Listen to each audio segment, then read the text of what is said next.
Hello and welcome to Sky Career Talks, where we display why it's great to learn with us and communicate. I'm your host, David James.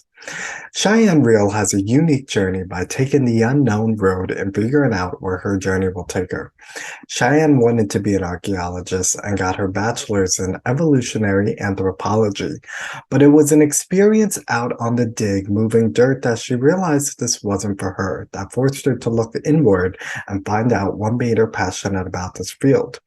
Cheyenne loved research, libraries, and museums. This would prompt her on her journey in the next chapter of her life by pursuing a Master of Library and Information Science here at Rutgers Sky and an internship at the Penn Museum Library at the University of Pennsylvania in the Archaeology and Anthropology section of the museum. Blending both of those passions, she discovered her passion for libraries. She would then go on to work for the Princeton University Library and work for a short time there. Now she currently serves as a STEM and outreach librarian in addition to collecting for the anthropology department at Ocean County College. We present to you my interview with Cheyenne Riehl. Yeah, so thank you, Cheyenne, for being here, being able to be in conversation with you and learn more about your career journey with us. So, before we begin, I want to ask, how are you today? I'm great, thank you. How are you doing? I'm good, I'm good. So to kick us off, give us a brief overview of your career journey. So, I came to librarianship a little unorthodox. I started out as really a graphic designer. And then from there, I said, you know what? I want to go be an archaeologist. And so I went and got my bachelor's degree in evolutionary anthropology. And I went out on a dig and I calculated that I moved about 6 tons of dirt by myself in 1 month and said, oh my God, no way, I cannot do this. Yeah. So I had to look inward and said, what did I love about archaeology? And I realized that it was the research aspect of it. And then I also thought, well, what are my happy places, right? Where do I want to spend my time?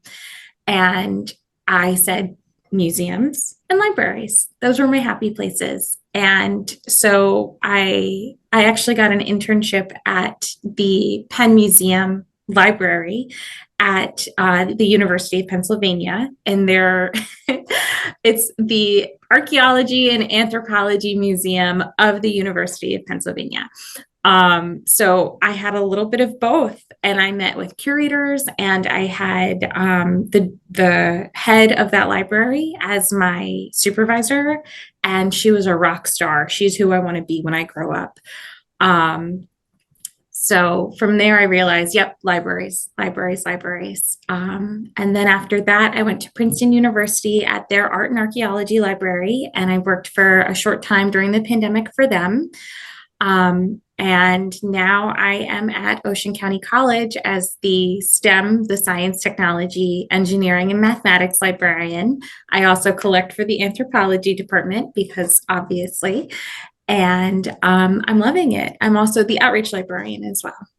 Oh, that's wonderful. I'm really interested how, you started in one place, but sort of made that pivot, but looked inward to really examine okay, what are the qualifiers of what I really like and what are my passions and what drives me?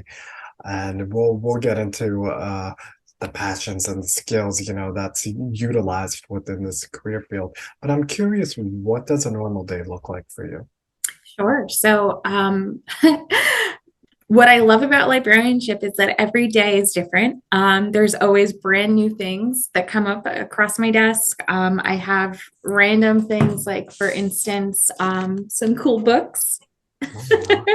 But I also have a button maker on my desk. I have some bones behind me that you can't see. So it goes anywhere from collection development for the different collection areas that I manage. I also sit up and I do reference every day. So that's helping students. I have a teaching aspect to my position. I'm also a college lecturer, so I teach. So some days I do that.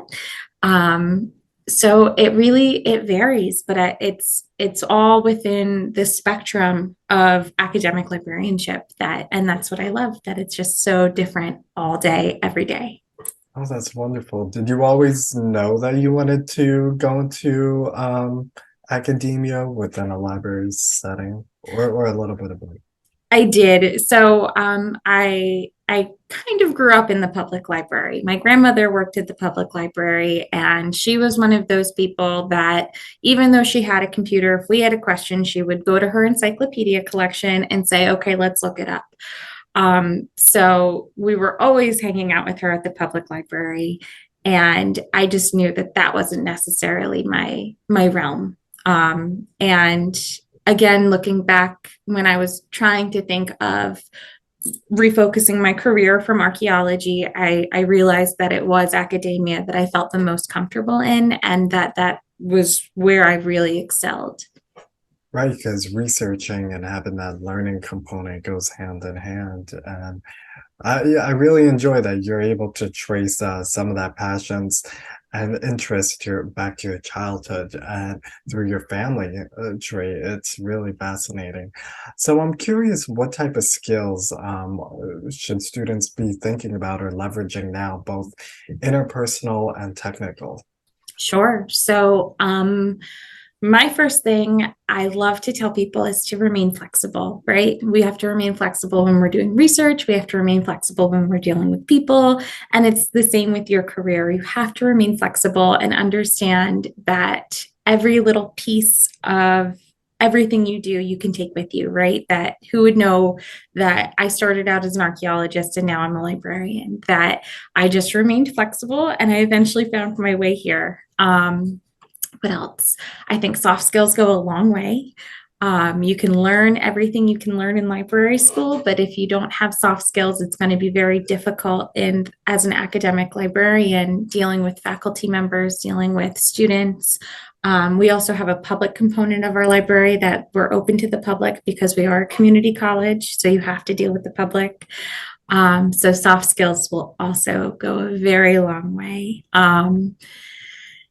And other than that, uh, that's a great question. Do you think perhaps going outside of the discipline and learning other skills in different areas, such as I believe one person mentioned technology, or another could be data science, learning how to understand numbers, but also how to communicate and utilize numbers into your everyday work? Oh, absolutely. Especially with academic librarianship, when you get into the university level, for instance, a lot of those institutions want you to have outside knowledge so you can be a subject specialist, for instance. But even my role as the science librarian, the STEM librarian, I'm teaching myself how to use AR and VR. I've never used that before, but we're bringing that into our library. So a technological component of it is a big deal in libraries. That's where we're headed. Absolutely, especially with ever-changing technologies, more things are being introduced, while some programs or applications are sort of going away or rather transforming at the same time. Definitely. So, how does one get into this field? Is networking and having a LinkedIn presence a huge component, or is that a partial aspect to what students should be developing now? That's a great question. And I would say absolutely. LinkedIn was my best friend. And networking. I can preach it all day long. Um, I have remained very close friends with my former supervisor at the Penn Library. She's now a mentor and a dear friend. My professors, I used a professor for even just a reference here. And I've I've met with professors online, that in person. I had them online, but then we met up for coffee in Philadelphia, and it was wonderful. And she remained a close contact as well. And when you start to reach out, you realize that library land is actually very small, and there's a lot of people who know each other. Funny enough, one of the librarians I work with worked with my grandmother at one point. So it's a very small world. So network. And is there any qualifications or what students should be focusing on? Is graduate school necessary, especially since at Sky, having that master of information, but also that library component is very crucial. I'm curious to get your perspective on that. Yes, yeah. I wouldn't be able to have this job if I didn't have my graduate degree, and especially in that area of the MI that I received. That was first the qualifying factor that I was even looked at for this position. And then from there, it went to my experience. And keep in mind, this is my first real librarian position. Everything else, I was a paraprofessional, and they saw, even though I have never been a full-time librarian, that all of those little experiences added up to all of my knowledge and to basically let me excel in this role, even when I was in your position working for careers. One of my collection development now is the careers of the college aspect of it, that we have as a community college, a lot of students who go on just into careers. So we have a lot of career research, and that's one of my areas now because of where I worked.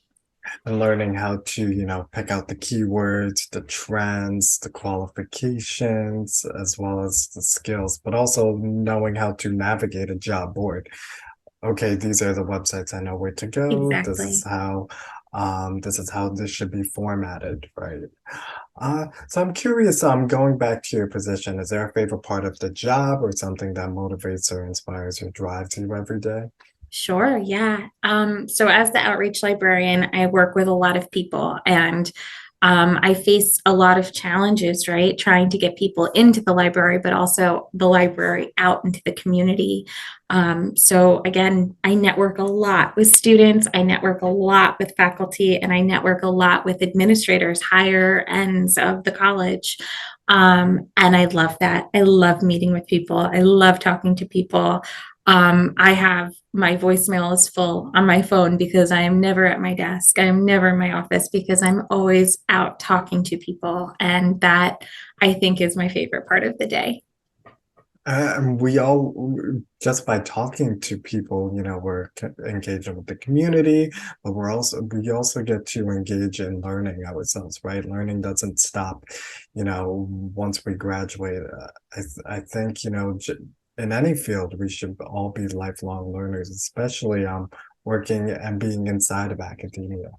Definitely. And that's a component. The college wants us to continue to learn. So we have a benefit included in our benefits package to that they will reimburse our tuition if we go and get another graduate degree, which means I can get essentially a PhD from the community college, and it'll be paid for to a degree. That way I can continue on in my lifelong journey of education. I consider myself a forever student. Oh, wow, that's wonderful. Yeah, I definitely could see Dr. Cheyenne in the near future. Um, to end the career journey aspect of this interview, are there any lasting words or advice that you want to provide to students, or perhaps your younger self that you wish you knew?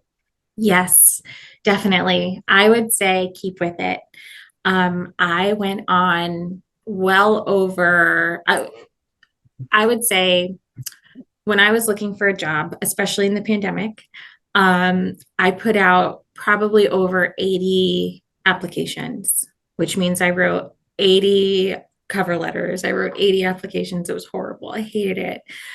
I went on probably about less than 20 interviews, and I was the runner up for about 3 positions until I finally got this position. So if you throw enough darts, it will stick eventually. But to keep at it because it will come. It's any job field is difficult, but you just stick with it and you will get into a position that you absolutely love.